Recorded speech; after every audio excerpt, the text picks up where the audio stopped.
What is up, everybody? Welcome to the Fantasy Flex podcast for everyone clocking those late night DFS hours. This is our night shift episode for week number 2.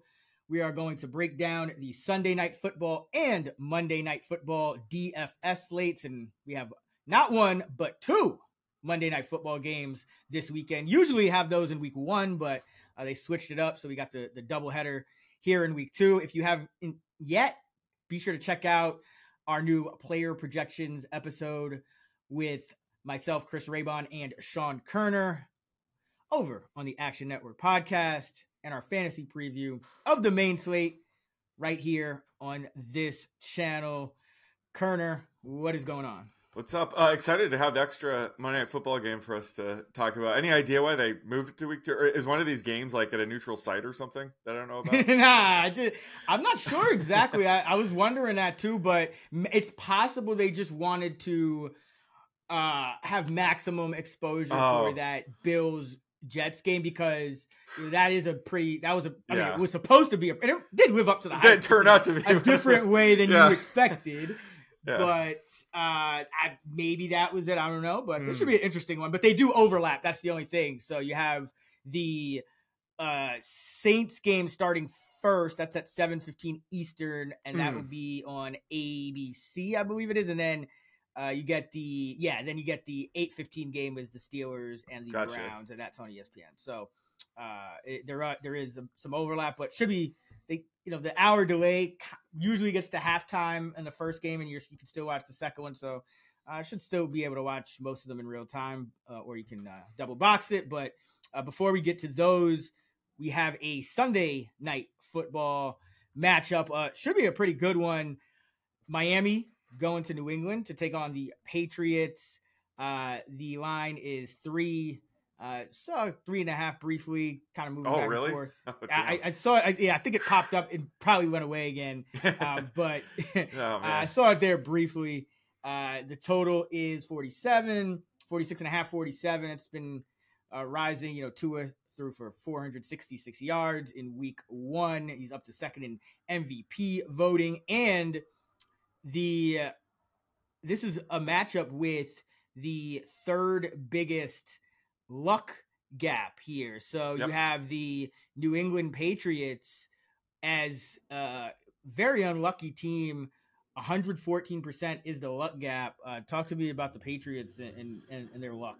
Yeah, so this game has a luck difference of 24 and a luck gap of 114%, like you mentioned. And dating back to 2018, if a game were to have just either of those criteria, this game has both.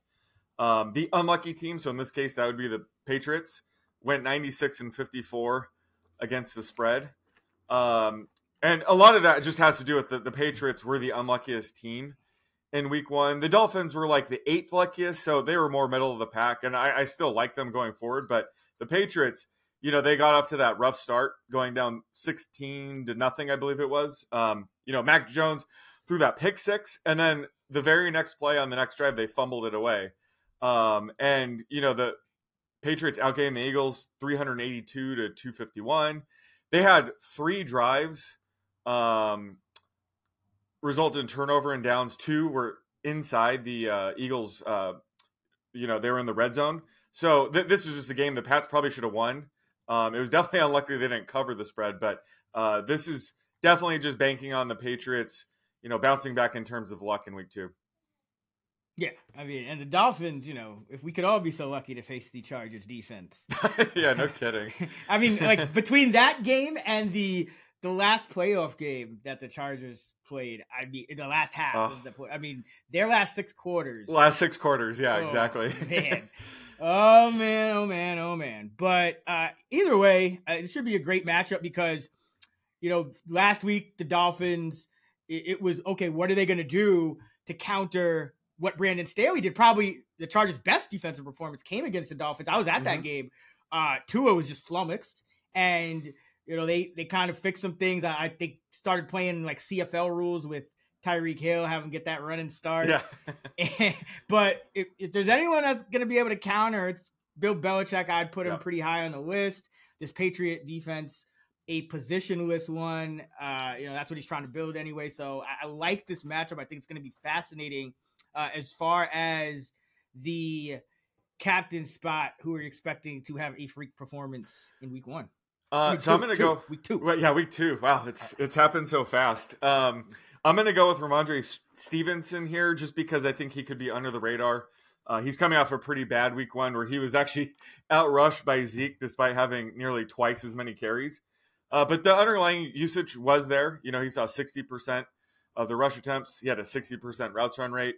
And, he had a tough matchup against the Eagles. So now he gets to face the Dolphins defense that just allowed 90-plus rushing yards to both Austin Eckler and Joshua Kelly. So I think, Ramondre Stevenson, at least in the captain slot, will be pretty low owned. And this is a game where I think there's a handful of options, but I think Stevenson is definitely the sneaky play in the captain slot this week. Yeah, and it goes along with what we just spoke about with the luck rankings and how, if the Patriots are able to somewhat unexpectedly, 3-point spread is not a big deal if the Patriots are ahead, but, they are a home underdog. So that means people have the Dolphins, 4.5, 5.5 points better on a neutral field, which I don't think there's that much separation. So I do like that Stevenson call. And you could have just said one sentence, like the Dolphins gave up the most rushing yards to opposing backs in the entire National Football League, like 90 plus, whatever, 208 in total. Well, and this is a Charger team that Austin Eckler couldn't even get like 4 yards when they were up 30 points in the playoffs. Right. And they ran for 208. Yeah. Well, don't remind me of that Eckler performance. Cause I can't, I slept through it. Remember? Oh, that's true. But I had the over on his rushing yards. He was like 4 yards away of clearing it and they're up by 28. And he didn't clear it, so that was a horrific beat. But carry on. For all those listening, wondering what we're laughing about, we were all watching it together. Wild Card Weekend, we had a thing. We were doing some things in New York, and I passed out. I think you passed out after Trevor Lawrence's 4th interception. Yeah. And we were joking. I was joking. He's still going to throw for over 300 yards because they're going to have to throw every play.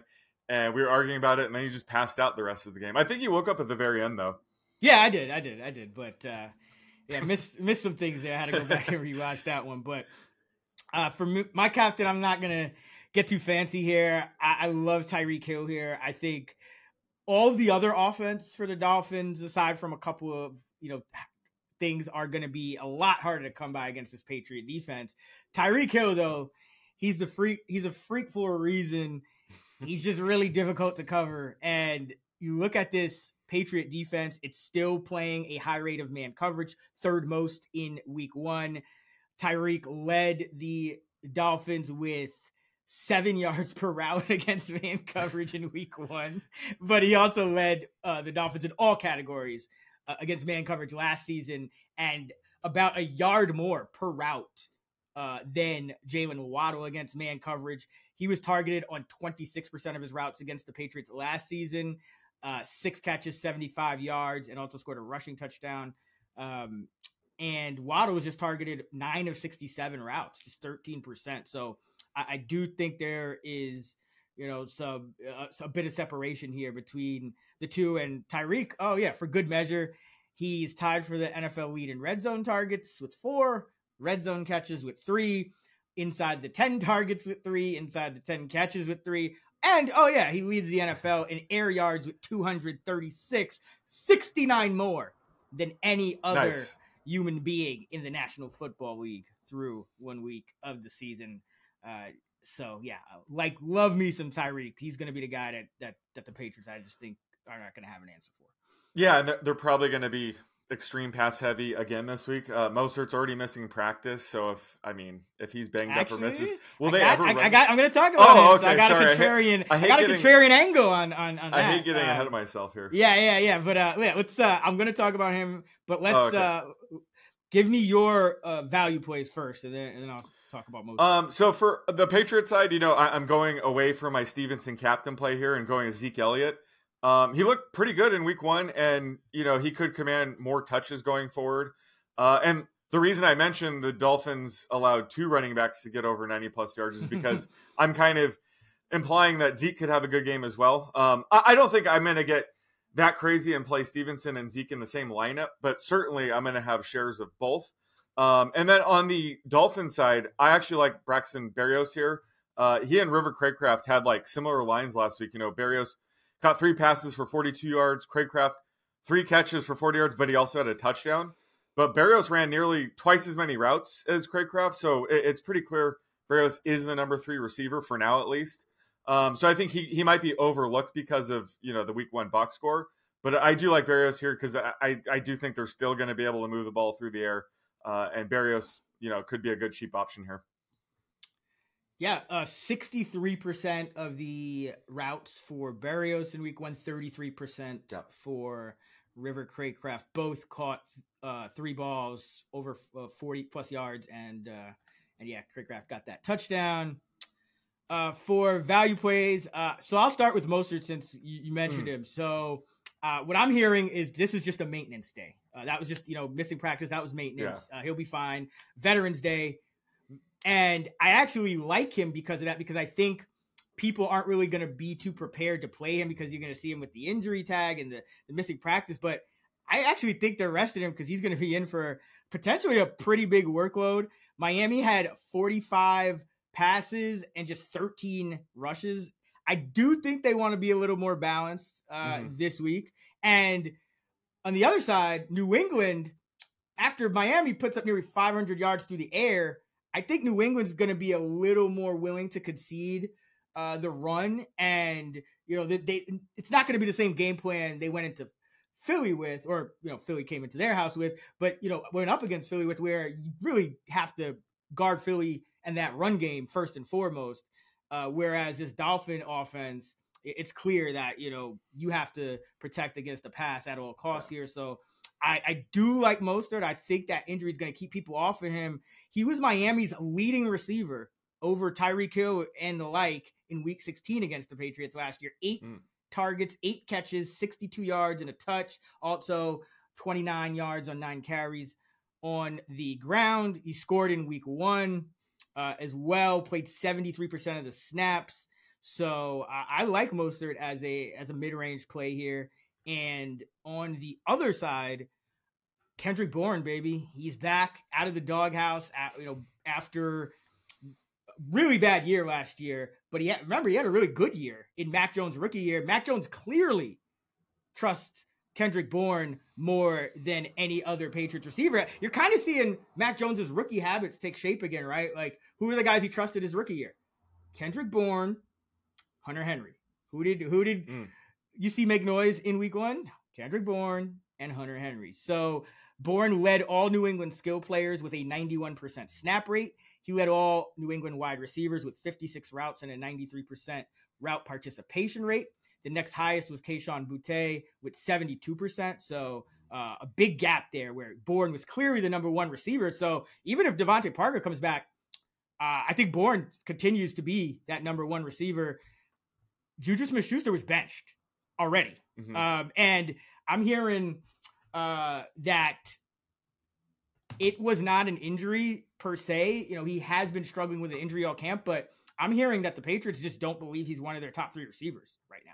Right. And that is problematic, obviously, for Juju and anyone who invested in, I guess he didn't pay too much for him in fantasy, but, still disappointing, that he's already kind of out of the rotation. But so either way, I think Kendrick Bourne should be in for another potentially big spot here. He had 11 targets, 6 catches, 64 yards, 2 touchdowns, 20% targets per route.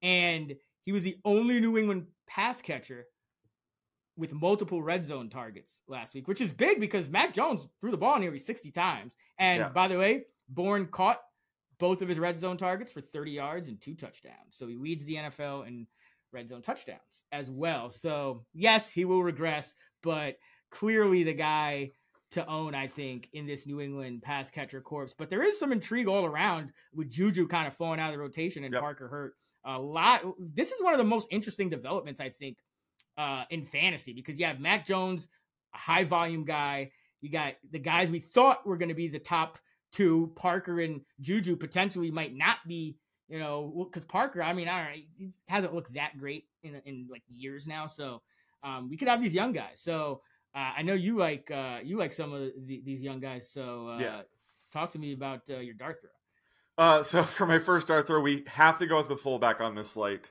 Oh, damn, you're just going to pivot. Okay. Yeah. Wait, are we doing dart throws right now? Yeah. Oh, yeah. Well, I'm saying he's being up. Like, usually we just mention fullbacks as like a side note, but Ingold is good enough to be a dart throw, if that makes sense. So, Alec Ingold, I call him Kyle Juszczyk East because Mike McDaniel, he's coming over from the Niners, and he uses Ingold similarly. Ingold saw a 30% routes run rate last week, caught 2 passes for 34 yards. So in a matchup like this, like, it would not shock me if he catches a couple balls. He's absolutely a potential vulture touchdown kind of guy. So Ingold is my favorite fullback to play in showdown slates. So absolutely fire him up here. And then on the Patriots side, you kind of alluded to it. Their wide receiver depth chart sort of wide open behind. I didn't allude to it, Sean. I teed you up, and then you went with Alec Ingold. Oh, sorry. Just going with the Patriots. I'm going in who order I perfectly segued you into. But you still called it week 1. I could say we're having a rough. I did. So yeah, Demario Douglas is a guy that, like, if you're making preseason player projections, he was always like the guy popping off in my model. So his 4-catch, 40-yard week 1 wasn't really fluky. They have been hyping him up. He's pretty good, and he ran a 47% routes run rate. Saw a target on 26% of those routes. So Kendrick Bourne, like you said, is obviously the number 1 receiver in this offense. Douglas might actually be the number 2, especially if Juju, his knee injury is worse than we think, and Devontae Parker's still out. Like, Douglas could be their number 2. So love him on this slate. I don't think the public is really tuned in on him quite yet, so this could be the last time he's a dart throw per se. But I love taking Douglas Flyers in this slate. Yeah, he ran a route ran in the slot about 93% of the time. So, that's kind of the Juju role. So if they're benching Juju, Douglas plays either way. Even if Parker comes back, I think it's Bourne, Douglas, and Parker, and you still have Kayshon Boutte as well, who didn't catch any of his targets, but was active in the game as well. So yeah, this Patriots wide receiving core is going to be one to kind of pay attention to, especially if Mac Jones has to, they're comfortable with Mac Jones going a little more high volume. They won't always go down 16-0, but either way, it's just, big shakeup here. So yeah, I like Douglas as well.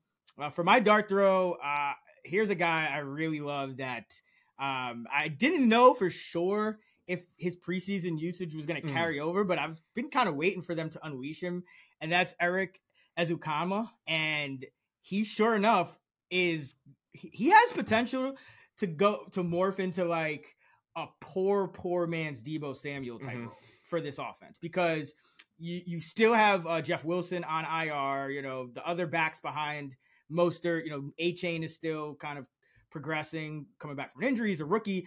Ezukanma played 28% of the snaps, ran a route on 21% of the dropbacks, got 2 rushes, 1 target, and drew a PI. And this guy can do things with the ball in his hands. He had 14.4 yards a carry on 10 carries with 2 touchdowns in his senior year at Texas Tech, 2 for 52 rushing in the preseason, and then 2 for 17 in week 1. So, if he ran a route on, like I said, 21% of the dropbacks. So I think over time, he's going to start cutting into like your River Craycrafts of the world. And last year he was inactive. This year, Cedric Wilson was the guy who's inactive. So I expect EE's role to continue to grow. So I want to buy low on him anytime I can. And this showdown slate is the perfect opportunity. And if you're playing like the 3-game slate or something like that, love him as like a cheap dart throw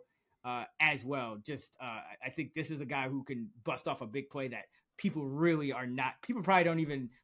Most people probably never even heard of him. 4th round pick, was inactive, I think, all but 1 game last year for Miami. So love him. And then on the other side, Mike Gesicki revenge game.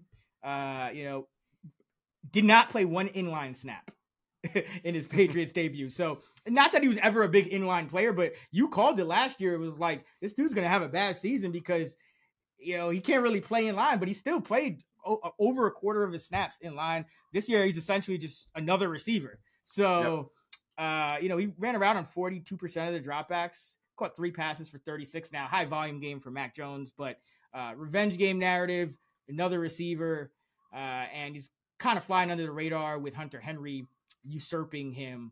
So like him as my Patriots dart through. But for me, it's all about EE. Yeah. All about EE. Especially for a showdown slate. You got to play those types of guys. But I can't believe I didn't think of the Gesicki revenge game. Like I said, still early in the week for me. But love that call. And another reason, if Juju Smith-Schuster, I'm really worried about this knee injury. It was Albert Breer said like it could explode at any given time. They're very concerned with his knee. Gesicki would step into that role too. Like you said, he's essentially a receiver in this offense. So he'd be a player that would, probably get an extra couple targets if Juju can't play more than 40% of snaps going forward.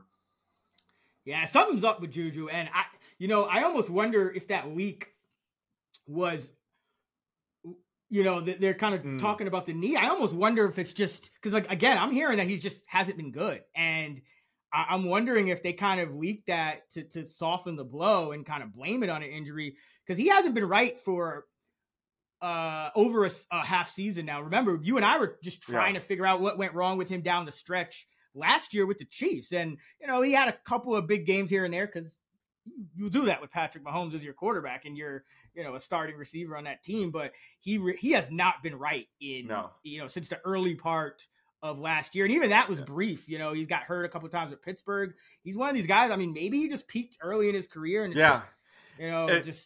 it's not like he's slowing down because he's 33 or something. He's 26 years old. He's still in his prime. So I'm thinking it's, probably mainly injury related. But yeah, maybe they leaked that to soften the blow. But either way, it just, so he's far. Not in his prime. He's not in his prime. No, he should be. I mean, his prime was like year 1 and year 2. That was his prime. It seems like 10 years ago playing alongside Antonio Brown, right? Yeah, Matthew Friedman would always argue with us. Our guy Matthew Friedman, he's like, who would you take, like Tyreek Hill or Juju Smith-Schuster? Yep. And, nah, kid, but tough going for Juju, but that leaves us opportunity here in DFS, which is what we love.